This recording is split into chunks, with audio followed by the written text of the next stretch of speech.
அனைவருக்கும் நன்றி வாழ்த்துக்கள் தெரிவித்துக் கொள்கிறேன். அல்லேலூயா, அல்லேலூயா. இந்த அருமையான அந்த நேரத்தில் நீதிமொழி புத்தகம் 27வது அதிகாரம் 10வது வசனத்தை நாம் வாசிப்போம். நீதிமொழி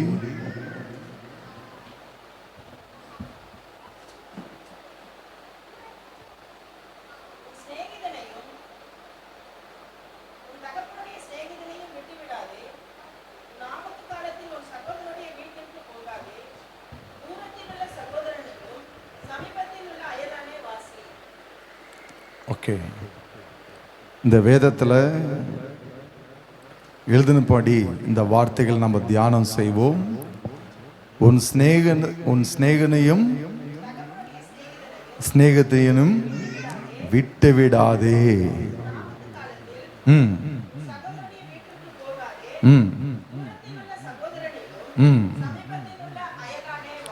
வாசி. ஓகே, போதும். இந்த வேதத்தில் எழுதினபடி உங்க சிநேகத்தையும் உன்னோட ஃப்ரெண்டு, இல்லைன்னா இன்னொரு வேர்டு என்ன இருக்கு அதுக்கு? சிநேகிதனுக்காக இன்னொரு வேர்டு என்ன இருக்கு? ஃப்ரெண்டு. இங்கிலீஷில் ஃப்ரெண்டு. இன்னொன்று என்ன இருக்கு? நண்பன். ஓகே. நம்ம இந்த உலகத்தில் வாழும் பொழுது நண்பன் ரொம்ப நம்மளுக்கு அவசரம். நம்ம தகப்பனோட நண்பன்களும் நம்மளுக்கு ரொம்ப அவசரம். அவங்கள விட்டு விடாதே அப்படின்னு வேதத்தில் போட்டிருக்கு. அவங்கள விட்டு விடாதே அப்படின்னு போட்டிருக்கு. தேவன் பிள்ளைகளே, நல்லா கேளுங்க. நம்ம வேதத்தில் எழுதினபடி நம்ம சிநேகிதர்கள் நிறைய பேர் இருப்பாங்க. நம்ம சிநேகம் பண்ணுற எல்லாரும் எப்படி இருக்கிறாங்கன்றது நம்ம யோசிக்கணும்.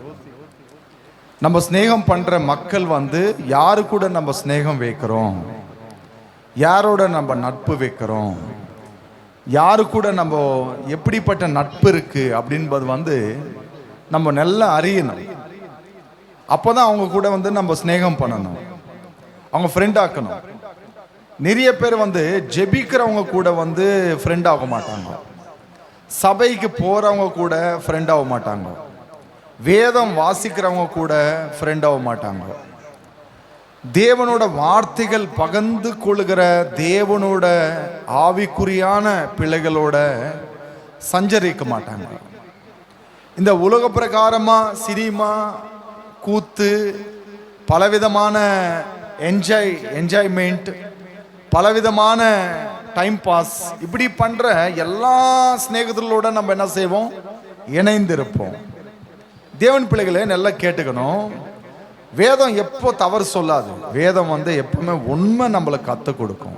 ஆமென், அல்லேலூயா. எப்பவுமே வேதம் நம்மளுக்கு உண்மை கத்து தரும், எப்பவுமே பொய் கத்து கொடுக்காது. அப்படியாக வேதத்தில் எழுதினபடி உன் சிநேகிதனையும் உன் தகப்பனாட சிநேகிதனையும் விட்டு விடாதே அப்படின்னு வேதத்தில் போட்டிருக்கு. அப்போ நம்ம யார் எப்படிப்பட்ட ஃப்ரெண்டோட நம்ம வாழ்கிறோம் என்பது நம்ம தெரிந்து கொண்டு அவங்கள நம்ம விடக்கூடாது. ஆவிக்குரியான பிள்ளைகள் இருக்கும் பொழுது ஜெபிக்கிறவங்க, சபைக்கு போகிறவங்க, நம்மளுக்கு நம்ம குறைகள் சொல்கிறவங்க, நம்ம தவறுகளை நம் முன்னாடி எடுத்து காமிக்கிறவங்க, அப்படிப்பட்டவங்களை நம்ம வெறுத்துருவோம். அப்படி வெறுக்கக்கூடாது நம்ம. ஏன்னா அவங்க எப்பவுமே உண்மை பேசுறவங்க, எப்பவுமே நம்ம கிட்ட உண்மையான ஒரு ஸ்நேகம் இருக்கும். ஏன்னா நம்ம குறைகள் சொல்றாங்கோ, நம் தவறுகளை அவங்க சுற்றி காமிக்கிறாங்கோ, ஆனா அவங்க கிட்ட என்ன இருக்கும்? உண்மை இருக்கும். ஏன்னா அவங்க இருப்பது இருக்கிற மாதிரி பேசுறாங்க. ஆனா அது மற்றவங்களுக்கு எரிச்சல் ஊட்டுற மாதிரி, மற்றவங்களுக்கு பிரச்சனைகள் உருவாகிற மாதிரி இருக்கும் தவிர, ஆனா அது நல்லது என்பது நம்ம எடுத்துக்கொள்ளணும். வேதத்தில் இது நம்ம மறக்கக்கூடாது. தேவன் பிள்ளைகளே, எப்பவுமே வேதத்தில் எழுதினபடி நீங்கள் தாவீதும் யோனாத்தான் தெரியும்ல உங்களுக்கு. தாவீது யாரு? ஒரு அதர் பீப்புள்ஸ், மற்ற ஜனங்களோட எசேயா பிறந்த மகன். யோனாத்தான் யாரு? அவங்க அப்பா கிங்கா இருக்கிறாரு, அவர் ராஜாவா இருக்கிறாரு. ராஜாவோட பையன் யாரு? யோனாத்தான். ஆனா யோனாத்தானுக்கும் தாவீதுக்கும் ஒரு ஸ்நேகம் இருந்தது, ஒரு அருமையான ஒரு ஸ்நேகம் இருந்தது. அது என்ன ஸ்நேகம்னு எப்படி சொல்ல முடியும்? நீங்க உலக பிரகாரமா யோசிங்க. இங்க அப்பாவுக்கு ஒருத்தன் அகென்ஸ்டா வரான், இங்க அப்பாவோட சிங்காசனத்தை சுற்றலாம் சொல்லிட்டு, அதை அடியணும் சொல்லிட்டு, இங்க அப்பாவோட ஸ்தானத்துல அவன் உட்காரணும் சொல்லிட்டு பயங்கரமா போராடுறான். அவனுக்கு நான் எப்படி ஸ்நேகம் பண்ண முடியும்? அவனோட நான் எப்படி இணைய முடியும்? அவனோட நான் எப்படி சகவாசம் வைக்க முடியும் அப்படின்னு தானே யோசிக்கணும் யோனாத்தான். அது யோசிக்கல. ஏன்னு சொல்லுங்க? யோனாத்தான் தாவீது ஸ்நேகம் பண்ணும் பொழுது தாவீது நல்லா அறிஞ்சிருக்கிறாரு. என்ன அறிஞ்சிருக்கிறாருன்னா, தாவீது ஒரு நல்ல மனுஷன், நம்பர் 1. ஜெபிக்கிறவன், நம்பர் 2. நல்லா ஆராதிக்கிற ஒரு மனிதன், தேவனை ஆராதிக்கிற மனிதன். இது இல்லாமல் தேவனை அதிகமாக நேசிக்கிற ஒரு நண்பன். அதனால இங்க அப்பா செய்த தவறுக்காக அவர் சிங்காசனம் இழந்துடுறாரு. ஆனா தாவீதை நான் என்ன பண்ணக்கூடாது? இழந்துடக்கூடாது. அவருக்கு அகென்ஸ்டா நான் போக கூடாது சொல்லிட்டு எவ்வளவோ நம்ம என்ன செய்வோம்? ஏய் మన సొంతంరా మనమరా ఏంద్రా నువ్వు ఎట్టపోతుండవా, ఒరే ఏంద్రా నువ్వా, మన రక్తం రా మనమరా, ఎప్పటికైనా మనందరం ఒకటే కొంటామా, మీరే అందరూ వాళ్ళకి సపోర్ట్ చేస్తున్నారు, మీరేంట్రా అట్లని இந்த உலக பிரகாரமாக நாங்கள் நம்ம வீட்டில் இருக்கிறவங்க சப்போர்ட் பண்ணினே இருப்பாங்க. இது ஜென்ரல். இது இப்போ நல்லா கேட்டுங்க, வேதத்தில் போட்டிருக்கு, உன் சிநேகிதனையும் உன் தகப்பனோட சிநேகிதனையும் விட்டு விடாதே அப்படின்னு போட்டிருக்கு. அப்போ யோனாத்தான் தாவீதை விட்டு விடல. தாவீதோட ஒரு நல்ல நட்பு வச்சிருந்தாரு. அதனால்தான் யோனாத்தானோட ஃபேமிலி யோனாத்தான் இல்லாத பொழுது யோனாத்தான் பசங்கள் எல்லாம் தாவீது பார்த்துக்கினாரு. வேதத்தில் போட்டிருக்குல்ல அந்த வசனம், தாவீது அதில் ஒருத்தன் சப்பானி, ஒருத்தன் கால் இல்லை, அவனை எத்தனை உட்கார வச்சு யோனாத்தானோட மகனை தான் சாப்பிட்ற டைனிங் டேபிள் உட்கார வச்சு சாப்பாடு போடும்போது எல்லாரும் பார்த்தாங்க. என்ன பார்த்தாங்கன்னா, என்ன இவர் என்ன பண்றாரு, இவர் ஏன் இவரை உட்கார வச்சு சோறு போடுறாரு, இவ்வளோ ராஜ மரியாதை இவருக்கு பண்ணணுமா, இவ்வளோ அருமையான பிளேஸ்ல இவர் உட்கார வைக்கணும் அப்படின்னு யோசனை பண்ணாங்க. ஆனால் தேவன் பிள்ளைகளே நல்லா கேட்டுங்க, ஆனால் அவர் தன் சிநேகத்தினை நேசிக்கிற போல தன் சிநேகத்தின் வீட்டாரையும் நேசித்தான். அப்போ நம்ம நல்லா யோசிக்கணும். வேதத்தில் போட்டிருக்கு, உன் சிநேகத்தினை நீர் விட்டு விடாதே. அப்போ நம்ம ஒரு நல்ல நண்பர்கள், நல்ல நட்புள்ளவர்கள் நம்ம எப்பவுமே நம்ம வாழ்க்கையில் இழந்துடக்கூடாது. கெட்டவங்களெல்லாம் தள்ளி விட்டுறணும், கெட்டவங்களெல்லாம் மறந்துடணும், கெட்டவங்களெல்லாம் அமுச்சு விட்டுறணும். இப்போ நான் உங்களுக்கு ஒரு விஷயம் சொல்கிறேன். நான் ஓகே, நான் வாலிபர் வயசில் ஒரு 18-19 வயசு இருக்கும் பொழுது நிறைய பாக்கு போடுவேன், சிகரெட்டு அடிப்பேன், ஃபில்டர் வில்ஸ் சிகரெட் அடிப்பேன், அப்புறம் மாவா போடுவேன், ஆன்ஸ் போடுவேன். அப்புறம் சண்டே ஆனால் எல்லாம் பசங்க சேர்ந்து ஒரு 10 பேர் நாங்கள் எல்லாம் குடோன் ஸ்ட்ரீட்டில் வேலை பண்ணின்னு இருந்தோம். அப்போது எங்களுக்கு சேட்டு பேட்டா கொடுப்பாரு. பேட்டான்னா தெரியுமா உங்களுக்கு? ஒரு வாரம் முழுதும் பேட்டா கொடுப்பார். ஒரு நாளைக்கு 10 ரூபான்னா ஒரு வாரத்துக்கான 70 ரூபாய் கொடுப்பார். அந்த காலத்தில் 70 ரூபாய் நான் சொல்கிறது ஒரு 25, 26, 7 வருஷத்துக்கு முன்னாடி ஒரு 70 ரூபாய் என்பது ஒரு பெரிய தொகை. அது இந்த அமௌண்ட் வச்சுன்னு நாங்கள் என்ன பண்ணுவோம்னா சினிமாவுக்கு போவோம். Every Sunday first morning show கண்டிப்பாக நாங்கள் ஒரு சினிமா தேட்டருக்கு சினிமாவுக்கு போயிட்டு அப்புறம் தண்ணி அடிக்கிறதுக்காக ஒன்று ஒயின் ஷாப், இல்லைன்னா நாங்கள் பெச நகரில் குண்டக்கஞ்சி சோறு, ஓகே, குண்டக்கஞ்சி சோறு அடிக்கிறதுக்காக போவோம். இந்த 2 பிளேஸ் எங்களுக்கு எப்பவுமே ஸ்டாண்டர்டு. ஒன்று சினிமா முடிச்சின உடனே ஒயின் ஷாப்புக்கு போகணும், குடிக்கணும்.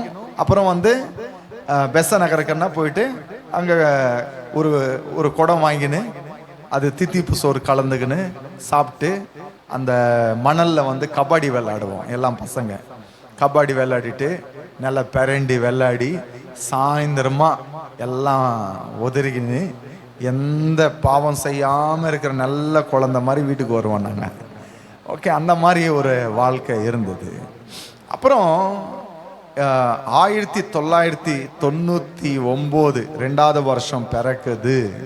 அப்படின்னும் பொழுது ஒரு இரவு கர்த்தர் என்னை தரிசித்தார் ஒரு சபையில். நான் வந்து பசங்களுக்கெல்லாம் சொன்னேன், நீங்கள்லாம் வந்து திருவருக்காடில் இருங்கடா, நம்ம வந்து இன்னைக்கு நைட்டு பார்ட்டி திருவருக்காடில் நீங்கள் இருங்க.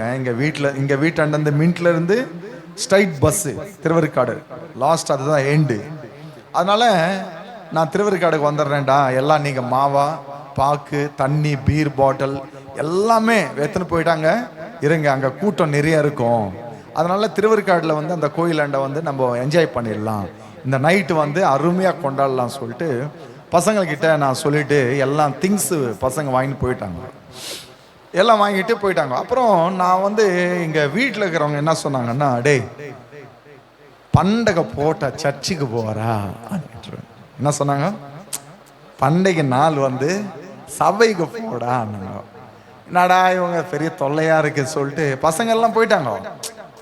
அப்புறம் சொன்ன ஒரு பையன்கிட்ட, ஏன்னா எங்கள் ஏரியாவில் ஒரு 2 பேர் இருக்கிறாங்க. இவங்க என்ன கேட்டாங்க, என்ன கூப்பிடுவாங்கன்னா டேனியல் கூப்பிட மாட்டாங்க, என் பேர் டேவிட்.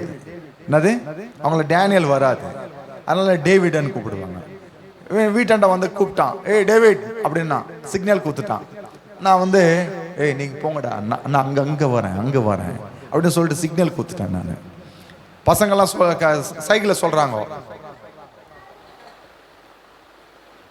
எல்லாம் சைக்கிளில் சொல்கிறாங்க, பாட்டிலெல்லாம் வாங்கியாச்சு, பாக்கெல்லாம் வாங்கியாச்சு, எல்லாம் வந்துடுங்க அப்படின்னு சொன்னாங்க. உடனே நான் சரிடா நீங்கள் போங்கடா சொல்லிட்டு ஒரு சபைக்கு நான் போக ஆரம்பித்தேன். அந்த நைட்டு ஒரு 10-11 மணிக்கு இருக்கும்.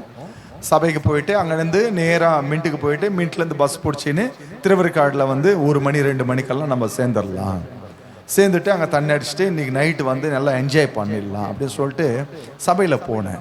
போயிட்டு முழங்கால் போட்டு அங்கே எல்லாம் ப்ரேயர் நடக்குது, எல்லாம் ஆராதிக்கிறாங்க, தேவனை ஆராதிச்சுன்னு இருந்தாங்க. நான் எல்லாரும் பார்த்துனே இருக்கிறேன், அவ்வளோதான். நம்மளுக்கு தெரியாதுல்ல, ஜெபிக்கிறது தெரியாது, இந்த முறைகள் எப்படின்னு தெரியாது, சும்மா எல்லாம் பார்த்துனே இருக்கிறேன், ஜென்ரலாக பார்க்குறேன், அவ்வளோதான். சபைக்கு போனோம்னா போனோம், அவ்வளோதான். கோயிலில் கால் வச்சோம், வீட்டில் சொன்னால் என்ன சொல்லணும், கோயிலுக்கு போயிட்டேன் அப்படின்னு சொல்லிடணும். நம்ம செய்கிற பாவம்லாம் அவங்களுக்கு தெரியக்கூடாதுல்ல, அவங்களும் மேனேஜ் பண்ணணும், அவங்களும் வந்து நிலவன மாதிரி அவங்ககிட்ட காமிக்கணும். அதுக்காக நம்ம என்ன செய்யணும், இந்த மாதிரியெல்லாம் செய்துடலாம் சொல்லிட்டு சும்மா அப்படி சபைக்கு போயிட்டு உட்காந்து ஒரு 1/2 hour ஆயிடுச்சு, 1 மணி நேரம் ஆயிடுச்சு. 1 மணி நேரம் ஆன உடனே எனக்குள்ள ஏதோ ஒரு உடம்பெல்லாம் புல்லரிச்சுது. அப்புறம் கொஞ்ச நேரம் கழிச்சு அழுவுறேன் நான். அப்புறம் ஒரு பெரிய வெளிச்சம் அந்த சபையில் எனக்கு தெரிஞ்சுது. அந்த வெளிச்சம் எனக்கு கண்களுக்கு காணும் பொழுது என் தவறுகள் எல்லாம் வந்து அந்த வெளிச்சத்தில் தெரியுது, நான் என்னென்ன தவறு செய்கிறேன் தெரியுது. அப்புறம் அழுவுறேன், பயங்கரமாக அழுவுறேன், அழுதுனே இருக்கிறேன். நான் வர்ஷிப் நடந்துனே இருக்கு, ஏன்னா 1 மணி நேரம் நடக்கும் வர்ஷிப், அந்த பாடலை பாடி ஆராதிக்கிறது வந்து 1 மணி நேரம் நடக்கும். அவங்கெல்லாம் வர்ஷிப் பண்ணி கர்த்தரை ஆராதிச்சுன்னே இருக்கிறாங்க, நான் வந்து அழுதுனே இருக்கிறேன். நான் எனக்கு என்ன நடக்குதுன்னே புரியல. ஆனால் என் பேண்ட்டில் வந்து பிக் பேட் ஜோப் இருக்குல்ல, அதில் ஆன்ஸ் வச்சிருக்கிறேன் நான். ஏன்னா சபை முடிஞ்சவொடனே வெளியில் போயிட்டு அப்படின்னா அப்படி போட்டு அப்படி எடுத்து உள்ளே வச்சிடணும் அப்படின்னு சொல்லிட்டு ரெடியாக இருக்கு இது. இப்போ நான் வந்து வெளியில் அது ஆயிடுச்சு, உட்காந்துட்டேன், யோசனை பண்ணேன், இந்த வெளிச்சம் யாரு, எனக்கு என்ன நடந்தது, நான் ஏன் அழுத, இப்போ என் தவறுகள் எல்லாம் ஏன் எனக்கு தெரிஞ்சது, இப்போ என்ன நடந்ததுன்னு சொல்லிட்டு அந்த பிரம்மையில இருந்து போயிட்டேன். நான் வெளியில வந்தேன், வெளியில சபை முடிஞ்ச உடனே வெளியில வந்துட்டேன். முதலாக ஆன்ஸ் பாக்கெட் தூக்கி வெளியில வீசிட்டேன். பசங்கிட்ட சொன்னேன், நான் திருவருக்காடு வரேன்டான்னு. ஆனால் நேராக நான் என்ன பண்ண தெரியுமா, வீட்டுக்கு போயிட்டு தூங்கிட்டேன். பஸ் பிடிச்சின்னு அந்த நைட்டு எனக்கு என்ன நடந்தது, ஏன் ஒரு மாதிரியாக இருக்கிறேன் நான் அப்படி சொல்லிட்டு வீட்டுக்கு போய் தூங்கிட்டேன். தூங்கினவொன்னே அந்த நைட்டு வந்து கடவுள் என்கிட்ட பேசினாரு. என்னன்னா, அந்த வெளிச்சம் ஆண்டவராக நான் தான் அப்படின்னு சொன்னார். அவ்வளோதான். அந்த மறுநாள்ல இருந்து என் வாழ்க்கை ஒரு டிஃப்ரெண்ட்டாக மாறிடுச்சு. எப்பவுமே தேவன், சபை, தேவனோட சஞ்சரிக்கணும், தேவனோட இருக்கணும். நம்ம வேலை பார்த்துக்கிட்டு அப்புறம் வேலையில் எல்லாம் பசங்க திட்டினாங்க, என்னடா நைட்டு வரல நீ, பசங்களாம் திட்டினாங்க. அப்புறம் பையன் ஒருத்தன் பாக்கு போடுறான்றான், வேணாடான்றான். நான் என்ன ஆயிடுச்சு உனக்குன்னு கேட்குறாங்க. தண்ணி அடிடான்றாங்க, சினிமாவுக்கு வாடான்றாங்க. சினிமாவுக்கு போனால் சினிமா பார்க்க முடியல, கண்ணு மூடிக்கிறேன், உனக்கு டிக்கெட்டு வாங்கினதே வேஸ்ட்டுடா அப்படின்னு என்ன சொல்கிறாங்க. அப்புறம் இந்த ஒவ்வொரு முறையும் இந்த கெட்டான சிநேகிதர்கள் இருக்கும் பொழுது இவங்க கூட எப்படி ஸ்நேகம் பண்ணணும் அப்படின்னு யோசிக்கும் பொழுது நான் ஒரு டிசைட் எடுத்துட்டேன். என்ன டிசைடுன்னா, எல்லாரும் விட்டால் தான் நம்ம நல்லபடியாக வாழ முடியும் அப்படின்னு சொல்லிட்டு எல்லாரும் கட் பண்ணி விட்டேன். யாரு கூட்ட சேர்றது கிடையாது, எவன் வீட்டுக்கும் போறதும் கிடையாது, எவன் கூட பேசுறதும் கிடையாது. அப்புறம் எல்லாம் பேசிக்கினாங்க, என்ன ஆயிடுச்சுடா இவனுக்கு, இப்போ இவன் சபைக்கு போறான், சர்ச்சுக்கு போறான், இவனுக்கு என்ன ஆயிடுச்சு.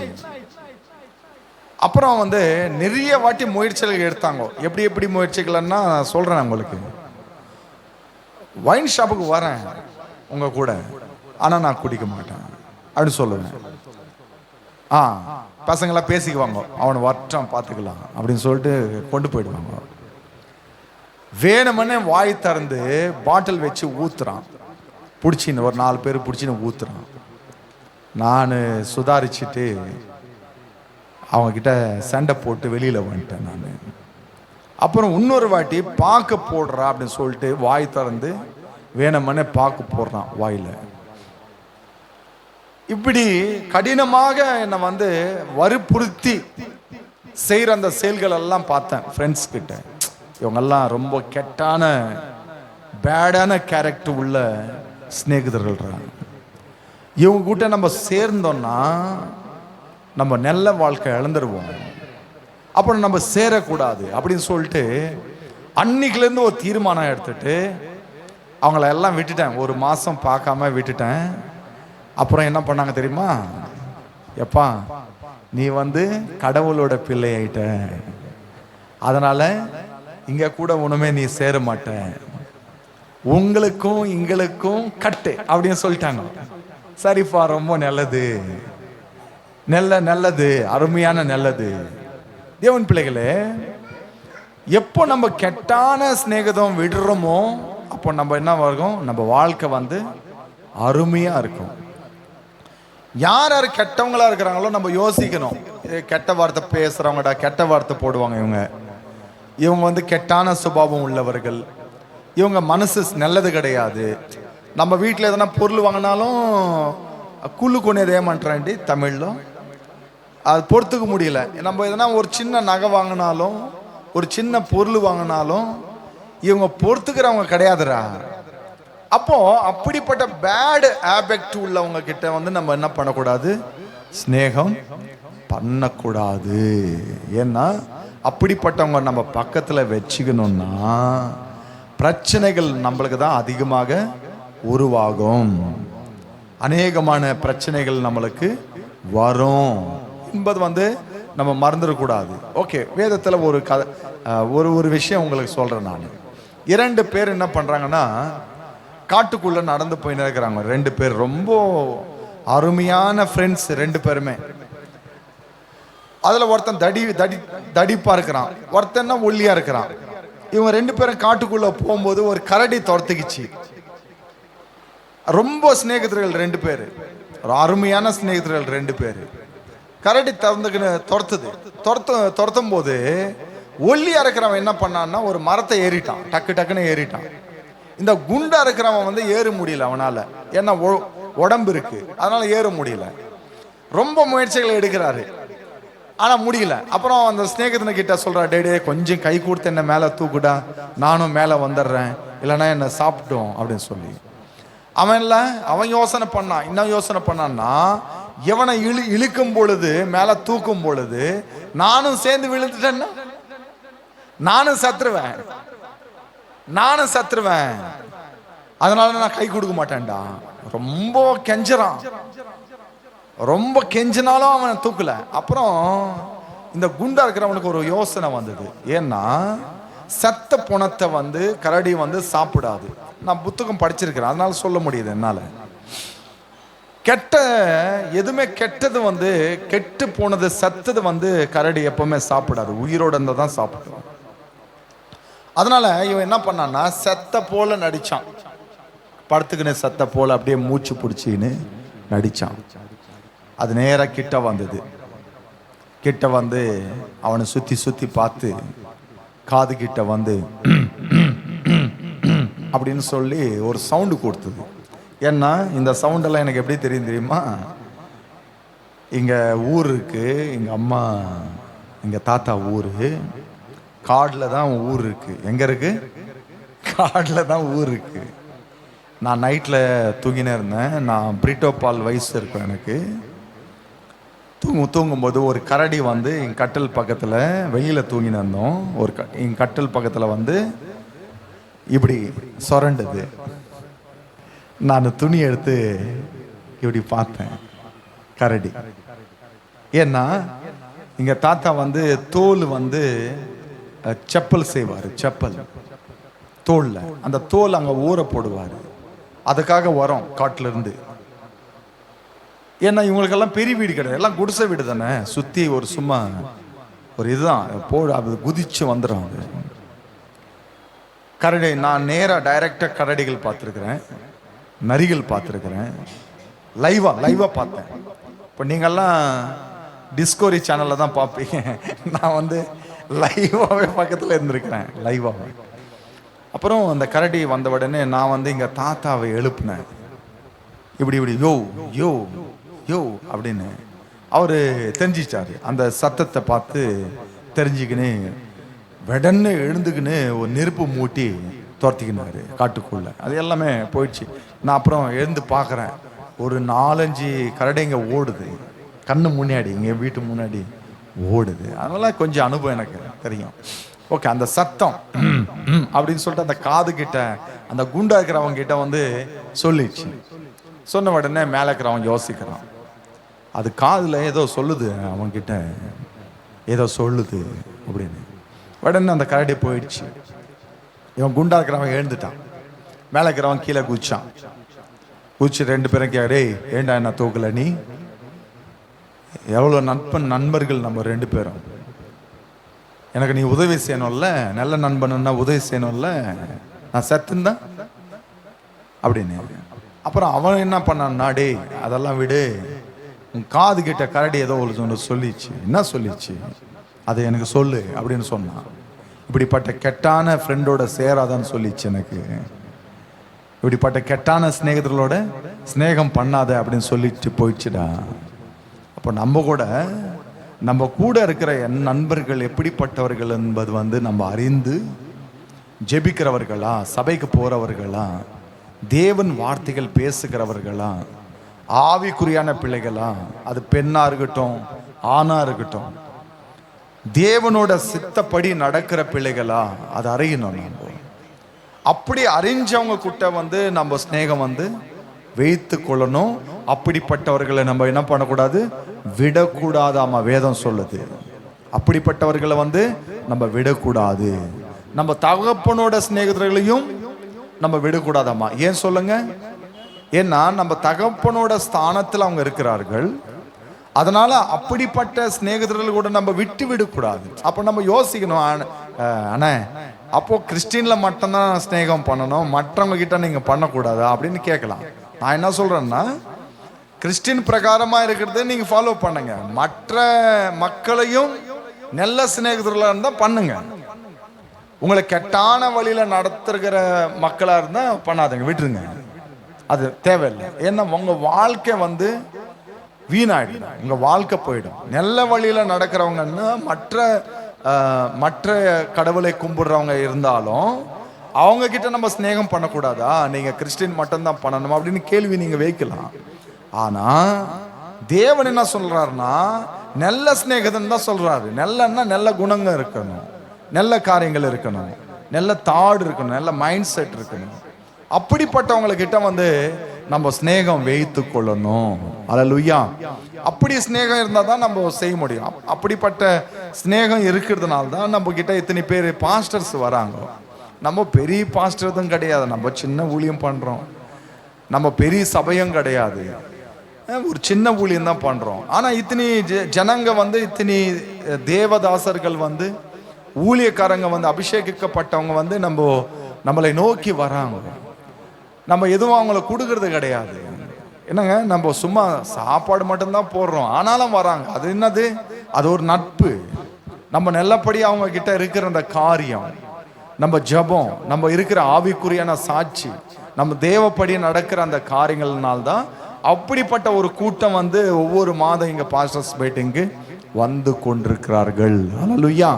ஓகே, உன் தகப்பனோட சிநேகிதர்களையும் விட்டு விடாதே அப்படின்னு வேதத்துல போட்டிருக்குல்ல. அப்போ நம்ம தகப்பனோட சிநேகிதர்களையும் நம்ம என்ன செய்யக்கூடாது?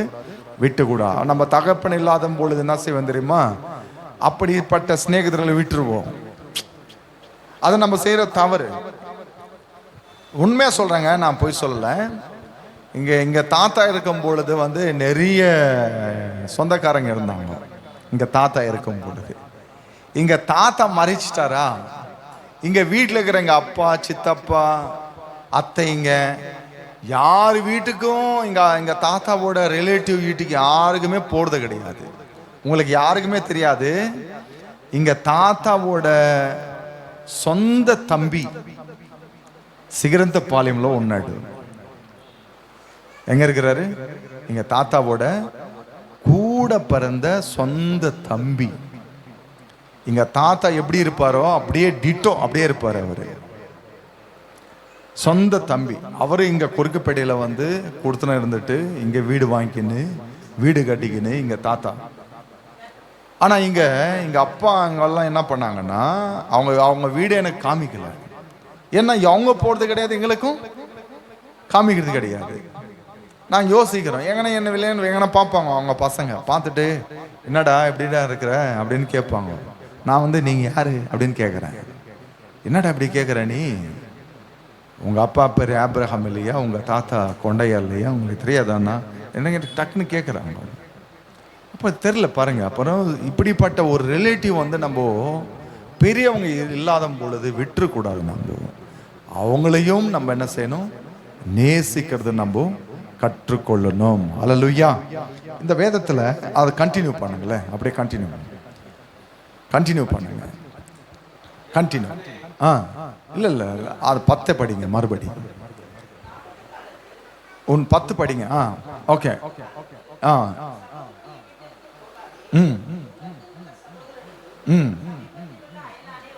Okay, done. ஒரு மனுஷனுக்கு ஆபத்து என்பது வரும். உடல் பலவீனம் அடையலாம், சில பிரச்சனைகள் உருவாகலாம், சில காரியங்கள் நம்ம வந்து ஒரு குடும்பமாக இருக்கும் பொழுது நிறைய காரியங்கள் நம்மளுக்கு வரும். ஆனா தேவன் சொல்றாரு, உன் சகோதரன் வீட்டுக்கு நீ போவாதே. போட்டிருக்காங்க உன் சகோதரனோட வீட்டுக்கு. அப்படின்னா யார் அது? நம்ம தம்பியோ, அக்காவோ, தங்கச்சோ, அண்ணாவோ. உன் சகோதரன் வீட்டுக்கு என்ன பண்ணக்கூடாது? ஒரு தேவை என்பதுக்காக நம்மளுக்கு நிறைய ஆபத்து வந்தது, நிறைய பிரச்சனைகள் உருவானது, நிறைய கடன் பட்டோம், நிறைய சிக்கல்ல வந்து நம்ம மாட்டிக்கிட்டோம், நிறைய காரியங்கள் நம்ம வாழ்க்கையில் நடந்தது. அதற்காக அவங்களை வந்து நம்ம நாடி போகக்கூடாதாமா. ஏன் தேவன் அப்படி சொல்றாரு? நாடி ஏன் போகக்கூடாது அப்படின்னு சொல்றாரு. நம்ம யோசிக்கணும் அதெல்லாம். நம்ம ஏன்னா கொடுக்கிற மனம் எதுன்னு நம்மளுக்கு தெரியும். நம்மளுக்கு உதவி செய்கிற மக்கள் எப்படிப்பட்டவர்களும் நம்மளுக்கு தெரியும். அவங்களோட நட்பும் அவங்களோட இருக்கிற கிரியைகளும் நம்ம அறிந்து கொள்ளலாம். நம்ம மேல அவங்க உயிர் இருந்துச்சுன்னா நம்மளை வந்து பார்ப்பாங்க. நம்ம மேல ஸ்நேகம் இருந்துச்சுன்னா நம்மளை விசாரிப்பாங்க. நம்ம மேல அவங்க ரொம்ப அன்பு இருந்துச்சுன்னா நம்ம கிட்ட வந்து சில காரியங்கள் பகிர்ந்து கொள்ளுவார்கள். ஆனா நம்ம சகோதரர்கள் அப்படிப்பட்டவங்க இல்லை என்பதுதான் வேதம் வந்து வேதத்துல சொல்லப்பட்டிருக்கு. நீங்க வேதத்துல நீங்க பாத்தீங்கன்னா யோசேப்பு இருந்தாரு. யோசேப்புக்கு யாரு அண்ணங்கள்லாம் என்ன பண்ணாங்க? காசுக்கு வித்துட்டாங்க, பணத்துக்காக வித்துட்டாங்க. சொந்த தம்பி. அதுல ஒருத்தன் சொல்றான், அவன் கிணத்துல இருந்து, காலியான கிணத்துல, தண்ணி இல்லாத கிணத்துல கத்துறான்டா, தாங்க முடியல, அண்ணா அண்ணான்னு சொல்லி கத்துறான், ஒரு பெரிய கல்லு தூக்கின்னு போய் தலையில போட்டு சாவடிச்சிடலாம் அப்படின்னு ஒருத்தர் சொல்றாரு. அண்ணன் ரூபேன் சொல்றாரு. அப்புறம் யூதா சொல்றாரு, ஏய் அந்த ரத்த பழிக்கு நம்ம ஆளாக கூடாது, அவன் நம்ம தம்பி, அதனால வேணாடா, அவனை சாவடிக்கணும்ன்றது தான் எண்ணம் அவங்களுக்கு. என்ன இருந்தது அவங்க கிட்ட? அவனை சாவடிக்கணும், அவன் இருக்கக்கூடாது உலகத்துல. அப்போ நம்மளோட ரிலேட்டிவ், நம்ம கூட பிறந்தவர்கள் அன்புள்ளவர்களா இல்லையான்னு தெரிந்து கொள்வதற்கு அவங்க கிரைகள் வைத்து நம்ம அறிந்து கொள்ளலாம். அது இல்லாவிட்டாலும் அவங்க நம்ம கிட்ட பழகிற அந்த விதானத்தை வச்சே நம்ம புரிஞ்சிக்கலாம் இவங்க எப்படிப்பட்டவங்க அப்படின்னு. நம்ம யோசிக்கணும். அவங்களுக்கு என்னங்க, அவங்க நல்லா இருக்கிறாங்க அப்படின்னு சொல்றாங்கனாலே தவறு. அது நல்லா இருக்கணும், நல்லா வாழணும், அப்படி மனசு வாழ்த்துகள் சொல்றவங்க, ஆசீர்வாதிக்கிறவங்க நம்ம கூட பிறந்தவங்களா இருக்கணும். அவங்களுக்கு என்னங்க, நல்லா இருக்கிறாங்க, எந்த குறைகளும் இல்லைங்க, அப்படி சொல்லி சுத்துறாங்கன்னா வெளியில அவங்களுக்கு என்ன இருக்கு? நம்ம மேல கண்டிப்பா ஈகோ, கண்டிப்பா நம்ம மேல பொறாமை நம்ம மேல இருக்கு. அவங்களுக்கு நல்லா இருக்கணுங்க, என் அண்ணனாலும் பரவாயில்ல நல்லா இருக்கணும், என் தங்கச்சினாலும் நல்லா இருக்கணுங்க அப்படின்னு நேசிக்கிற அந்த தன்மை இருக்கு தெரியுமா? அதுதான் ரொம்ப உயர்ந்தது. அதுதான் தேவன் பார்க்கிற நம்ம இடத்துல. நம்ம கடவுளை கூட பாருங்க, நம்மளுக்காக பரலோகத்தை விட்டு வந்தாரு, சிங்காசனத்தை விட்டு வந்தாரு, நமக்காக ரத்தம் சிந்தினாரு, பாடுபட்டாரு, தன் உயிரையும் நம்மளுக்காக தியாகமாக கொடுத்து போனாரு. அவரு ஏன் அவர் செய்யணும் நம்மளுக்காக? எப்படி என்ன மடியிட்டோம், சாபம் அடையிட்டோம், நரகத்துக்கு போகட்டும், இந்த மக்கள் நரகத்தில் அழியிட்டோம் அப்படின்னு சொல்லி விட்டுறலாம்ல. ஏன்னா அந்த நட்பு இருந்தது. ஏன்னா என் பிள்ளைகள் நல்லா இருக்கணும், நான் படித்த இந்த மக்கள் நல்லா இருக்கணும் அப்படின்னு சொல்லிட்டு தேவனுக்கு அந்த அன்பு, அந்த நேசம் இருந்தது. அப்படிதான் நம்ம சகோதரர்கள் கூட இருக்கணும். நான் எப்படி இருந்தாலும் பரவாயில்லைங்க, என் வீட்டார் நல்லா இருக்கணும் அப்படின்னு அந்த அப்படிப்பட்ட யோசிக்கிறவங்க கண்டிப்பா இருக்கணும். அதுதான் தேவன் சொல்றாரு, உனக்கு என்ன வரும் பொழுது அபாயமா, ஆபத்து காலத்துல உன் சகோதரன் வீட்டுக்கு போவாதே. அப்போ நம்ம போனோம்னா என்ன செய்வாங்கன்னா அதுவே சொல்லி காமிப்பாங்க. அன்னைக்கு நீ வந்தல்ல, அன்னைக்கு நான் உனக்கு உதவி செய்தல்ல, அன்னைக்கு நான் உனக்கு பணம் கொடுத்தேன்ல, அன்னைக்கு சாப்பாடு போட்டேன்ல, அன்னைக்கு நான் இது செய்தேன்ல அப்படின்னு சொல்லிட்டு நம்ம சொந்தக்காரங்க நிறைய பேர் கேட்பாங்க, நிறைய பேர் அது சொல்லுவாங்க. அதனால தான் தேவன் சொல்றாரு, உன்னை ஆபத்தில் இருக்கும் பொழுது உன் சகோதரன் வீட்டுக்கு நீ என்ன பண்ணக்கூடாது, போகக்கூடாது அப்படின்னு சொல்லிட்டு கீழே வசனம் போட்டிருக்கு பாருங்க. தூரத்தில் இருக்கிறவன் சகோதரனையும் சமயத்தில் இருக்கிற அயலானே உனக்கு வாசி. தெலுங்குல கூட வாசி தான் போட்டிருக்கு. அயலானே உனக்கு வாசி. தூரத்தில் இருக்கிற நம்ம சகோதரனை காட்டியும் நம்ம பக்கத்தில் இருக்கிற நண்பர்களே நம்மளுக்கு நன்மைகள் செய்கிற அவங்களாக இருப்பாங்க, நன்மைகள் செய்து கொண்டிருப்பாங்க. ஏன்னா விடாமல் స్నేహిப்பான் నిజమైన స్నేహితుడు విడవక ప్రేమించును. உண்மையான ஸ்நேகம் பண்றவன் விடாம என்ன பண்ணுவான், நம்மளை நேசிப்பான். நம்ம வேதத்துல போட்டிருக்க அந்த காரியம் தேவன் பிள்ளைகளை நல்லா கேட்டுங்க. அப்போ நம்ம சகோதரன் வீட்டுக்கு போவதோட நம்ம என்ன பண்ணணுமாமா, கிட்ட இருக்கிற ஸ்நேகிதர்களே நம்ம என்ன செய்யணும், நேசிக்க கற்றுக்கொள்ளணும். கிட்ட இருக்கிறவங்களுக்கே நம்மளுக்கு உதவி செய்வார்களாமா, நம்மளோட இருப்பார்களாமா, நம்மளை தாங்குவாங்களாமா, நம்மளுக்கு ஆபத்தில் இருக்கும்போது அவங்கள உதவி செய்வார்கள். யாரு? கிட்ட இருக்கிறவங்க, நமக்கு கூட பிறந்தவங்களோட கிட்ட இருக்கிறவங்க ரொம்ப அற்புதமான மக்கள் என்பது வேதம் சொல்லியிருக்கு. அப்படியே நீங்கள் வேதத்தில் கொஞ்சம் 27வது அதிகாரத்தில் வந்து 27:6 படிங்க.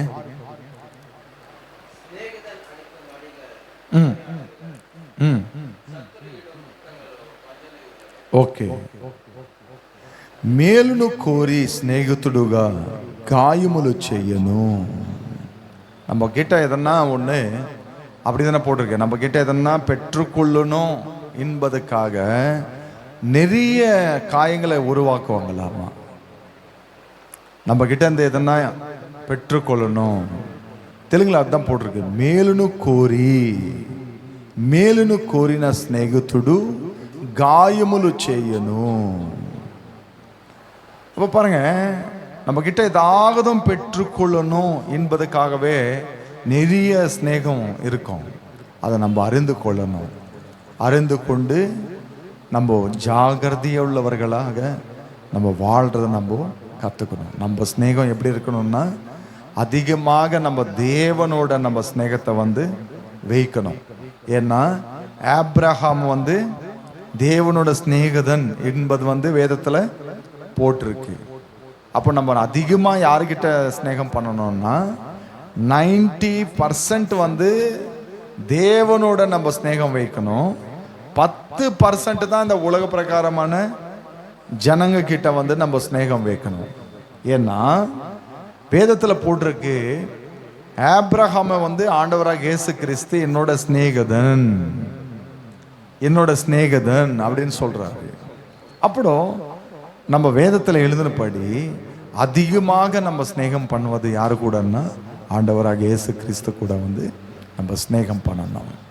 இந்த ஸ்நேகம்லாம் நம்ம நண்பர்கள் விட்டு விடக்கூடாது. நம்ம தகப்பனோட நண்பர்களை விட்டு விடக்கூடாது. நம்ம சகோதரர்கள் வீட்டுக்கு போவது, அவங்க நல்லவங்களாக இருந்தால் நோ ப்ராப்ளம், கெட்டவங்களாக இருந்தால் சும்மா நம்ம என்ன பண்ணக்கூடாது, போகக்கூடாது. நிறைய இடத்துல கெஞ்சிக்கிற மாதிரி பண்ணுவாங்க, நிறைய இடத்துல எதிர்பார்க்குற மாதிரி வேணுமனே பண்ணுவாங்க. அப்படிப்பட்ட பண்ணுற இடத்துலலாம் நம்ம போயிட்டு உட்காரக்கூடாது. அப்படி நம்மளை அவங்க கூப்பிடணும்.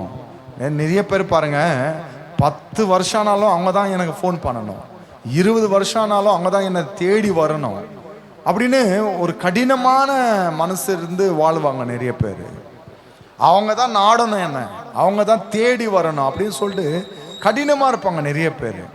அப்படிப்பட்ட சகோதரர்கிட்ட நம்ம என்ன பண்ணக்கூடாது, நம்ம போகக்கூடாது. நம்மளுக்கு அபாயம் வரும்பொழுது போகக்கூடாது. அதனால் கிட்ட இருக்கிற ஸ்நேகத்தில் நம்மளுக்கு வாசியாமல் அவங்கள நம்ம நன்மை செய்வார்கள். கர்த்தர் இந்த வார்த்தைகளை ஆசீர்வதிப்பாராக. எல்லாம் கண்கள் மூடுவோம், ஜெபிப்போம். கர்த்தர் சமூகத்தில் நம்ம ஜெபிப்போம். Thank you Lord Jesus.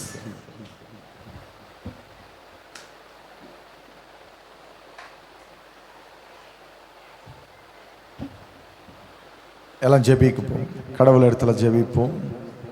ஆண்டவராக இயேசு கிறிஸ்துவில் அனைவரும் இணைந்து ஜெபிப்போம். எல்லாம் ஜெபிங்க. ஆண்டவரே, இந்த நாள் எங்களுக்கு நீர் கொடுத்த அந்த வசனத்துக்காக ஸ்தோத்திரிக்கிறோம். நான் எப்படிப்பட்ட ஸ்நேகிதம் பண்ணணும், யாரு கூட நான் தொடர்பு வைத்து கொள்ளணும், ஆவிக்குரியான மனிதர்களை எனக்கு தருவீராக, ஜெபிக்கிற மனிதர்களை எனக்கு தருவீராக, வேதம் வாசிக்கிற மனிதர்களை எனக்கு தருவீராக, உம் சித்தப்படி நடக்கிற அப்படிப்பட்ட சிநேகிதர்களை எனக்கு தருவீராக. அப்படிப்பட்ட ஜனங்களை எனக்கு ஆண்டவரே சிநேகிதனாக மாற்றி விடுவீராக. என் தகப்பனார் சிநேகத்தில் நீர் விட்டு விடாத என் வேதத்தில் எழுதிருக்கு ஆண்டவரே. அதனால் ஆண்டவரே, எங்கள் சொந்த உறவுகள் இருக்கிற எங்கள் தகப்பனாரோட சிநேகத்தில் நான் விட்டு விடாமல் நான் காத்து கொள்ளணும். அந்த கிருபை தருவீராக. ஆபத்தில் ஆண்டவரே, என் சகோதரன் வீட்டுக்கு நான் போகாதபடிக்கு, அங்கே ஆண்டவரே அங்கே சென்று நான் அவமானம் அடையாதபடிக்கு என் தேவன் நீர் வழி நடத்துவீராக. உன் சமூகத்தில் நாங்கள் செபிக்கிறோம் ஆண்டவரே. அது விதமாக ஆண்டவரே கிட்ட இருக்கிற சிநேகிதனே வாசின்னு வேதத்தில் போட்டிருக்கு. அப்படினால கிட்ட இருக்கிறவங்களை நான் நேசிக்கிறேன், எனக்கு தருவீராக. அந்த கிருபை எனக்கு தருவீராக. உன் சமூகத்தில் நாங்கள் ஜெபிக்கிறோம் ஆண்டவரே. ஒரு தாவீது யோனாத்தான் போல ஆண்டவரே, நான் மற்றவங்களை ஆவிக்குரியான மக்களோட ஸ்நேகம் செய்ய அந்த காரியம் நமக்கு தருவீராக ஆண்டவரே. ஆபிரகாம் உங்களோட ஸ்நேகம் வைத்து கொண்டான் ஆண்டவரே. தேவ மனுஷன் ஆண்டவரே, நீங்க அந்த வார்த்தை சொன்னீங்க, ஆபிரகாம் என்னோட ஸ்நேகிதன் அப்படின்னு சொன்னீங்க. அப்படிப்பட்ட ஸ்நேகத்தை எனக்கு உருவாக்கி தருவீராக. அதிக நேரம் ஆண்டவரே உங்களோட நான் ஸ்நேகம் பண்ணேன். என் தேவனை கிருபை தருவீராக. உனக்கு கருத்துக்குள்ள ஒப்பு கொடுக்கிறேன். இந்த வசனத்தை படி ஆண்டவரே நாங்கள் வாழ எங்களுக்கு கற்று தருவீராக. வசனத்தை படி எங்களை நடத்துவீராக. வசனத்துக்கு கீழ்ப்படுகிற பிள்ளைகளாக எங்களை மாற்றுவீராக. அதுக்காக ஸ்தோத்திரிக்கிறோம், மகிமைப்படுத்துகிறோம். கிருபை நாளைகளை நடத்துவீர் என்று நசர்னாகிய இயேசுவின் நாமத்தில் ஜெபிக்கிற நல்ல பிதாவே, ஆமென், ஆமென். ஒரு பாடலை பாடும் பொழுது காணிக்கை ஏறெடுப்போம்.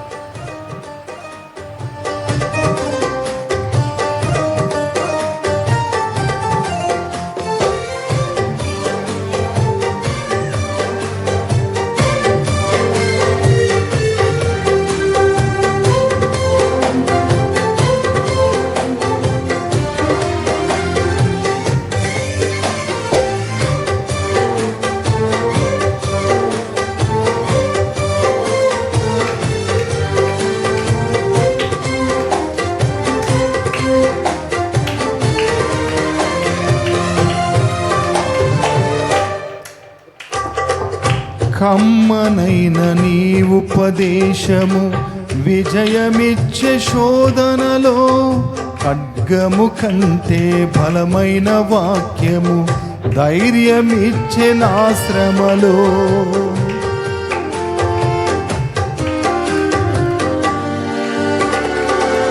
కమ్మనైన నీ ఉపదేశము విజయమిచ్చే శోధనలో, ఖడ్గము కంటే బలమైన వాక్యము ధైర్యమిచ్చే నా శ్రమలో. కరువు సీమలు సిరులు ఒలికించే నీ వాక్య ప్రవాహము, గగనము చీల్చి మోపైన దీవెన వర్షము కురిపించి దీవి. ఘనమైన నీ కార్యములు వివరింపనాతరమా, వర్ణింపనాతరమా. ప్రేమే శాశ్వతమైన పరిశుద్ధమైన పొదరిల్లు, మనసే మందిరమాయే నా మదిలో దీపము నీవే.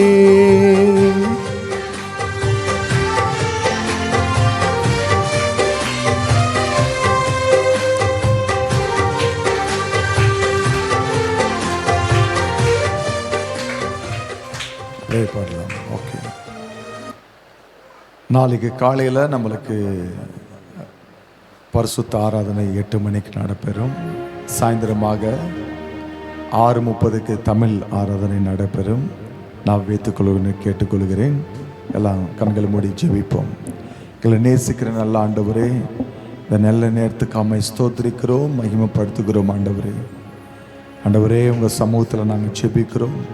இந்த உபவாச கூட்டத்து மூலியமாக நீர் பேசின ஒவ்வொரு வார்த்தைகளை ஸ்தோத்திரிக்கிறோம். ஆண்டவரே, காணிக்க போட்ட ஒவ்வொரு கரங்களையும் நீர் ஆசீர்வதிப்பீராக. 2 பங்காக நீர் தருவீர் நாங்கள் ஜெபிக்கிறோம். ஆண்டவரே அந்த காலத்தில் ஆண்டவரே ஒரு விதவை 2 காசு போடும் பொழுது இந்த விதவையனோட காணிக்கை நீர் அங்கீகரிச்சீர், அதை நீர் ஆசீர்வதித்தீர். ஆண்டவரே, அப்படியாக பிள்ளைகள் போட்ட ஒவ்வொரு காணிக்கைகளை நீர் ஆசீர்வாதமாக நடத்துவீர் நாங்கள் ஜெபிக்கிறோம். ஐயா, விசேஷமாக தகா நகரத்துக்காக வருகிறோம். ஆண்டவரே, அந்த பகுதியில் இருக்கிற ஆண்டவரே அடுத்த வாரம் ஆண்டவரே நாங்கள் செல்ல, அந்த ஊழியம் செய்ய, அந்த பணி தொடர ஆண்டவரே தேவையான பலன் ஆரோக்கியத்தை நீர் கட்டளை விடுவீராக. தேவைகளெல்லாம் நீர் தரிசிப்பீராக. ஆண்டவரே வேலை நிற்காதபடி ஆண்டவரே, எந்த இடத்துல ஆண்டவரே வேலைகள் ஆண்டவரே நின்று போவாதபடிக்கு என் தேவன் ஆண்டவரே துரிதமாக அந்த காரியங்களை நீர் செய்வீர் நாங்கள் ஜெபிக்கிறோம் ஐயா. உன் கருத்துக்குள்ள ஒப்பு கொடுக்கிறோம். வருகின்ற 26ஆம் தேதி ஆண்டவரே பாஸ்டர்ஸ் மீட்டிங்காக வருகிறோம் ஆண்டவரே. ஊழியருக்கு கூடிய நீர் ஆசீர்வதிப்பீராக. எல்லாம் தேவ மனுஷர்களை ஆண்டவரே நீர் கொண்டு வருவீராக ஆண்டவரே. ஆண்டவரே சொல்கிற செய்தி மற்ற மக்களுக்கு ஆண்டவரே ஆவிக்குரியான வாழ்க்கையில் பலப்பட என் தேவன் நீர் அபிஷேகிப்பீராக. உன் கருத்துக்களை ஒப்பு கொடுக்கிறோம் ஐயா. அது விதமாக ஆண்டவரே தேவனோட ஆண்டவரே நீர் கொடுத்த எல்லா ஊழியங்களுக்காக நாங்கள் ஜெபிக்கிறோம், சபைகளுக்காக ஜெபிக்கிறோம் ஆண்டவரே.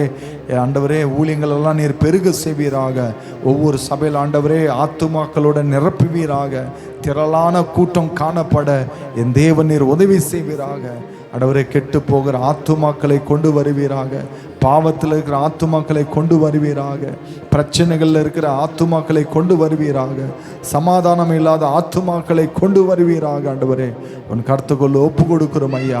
ஆண்டவரே ஒவ்வொரு ஆராதனை நீர் ஆசீர்வதிப்பீராக. மகிமையாக நீர் நடத்துவீர் நாங்கள் ஜெபிக்கிறோம் ஆண்டவரே. உன் கருத்துக்குள்ள ஒப்பு கொடுக்கிறோம் ஐயா. அது விதமாக ஆண்டவரே விசேஷமாக யார் யார் சபைக்கு வருகிறார்களோ, எந்த உடல் பலவீனங்கள் இருக்கோ எல்லாம் பிள்ளைகளுக்காக ஜெபிக்கிறோம் ஆண்டவரே. எல்லாம் பிள்ளைகளுக்கு நல்ல உடல் சுகத்தை தருவீராக. ஆரோக்கியத்தை கட்டளை விடுவீராக.